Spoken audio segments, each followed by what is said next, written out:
Dr. Insinyur H. Heri Amalindo MSI sudah mempersiapkan program sekolah gratis dan berobat gratis bagi seluruh masyarakat Sumatera Selatan sebagai programnya maju di Pilkada Sumsel 2024 sejak 2 tahun lalu.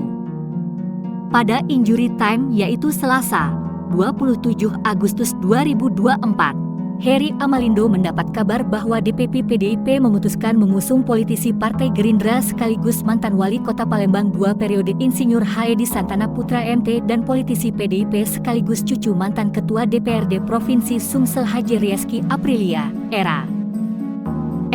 Tiba-tiba pada Kamis, 29 Agustus 2024, Heri Amalindo dikejutkan oleh kunjungan Cagup Sumsel 2024 H. Herman Deru SHMM.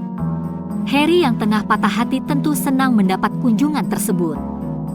Ketika dikonfirmasi, juru bicara Heri Amalindo Firdaus Abdullah SHMH membenarkan pertemuan Bupati Pali dengan mantan Gubernur Sumsel itu.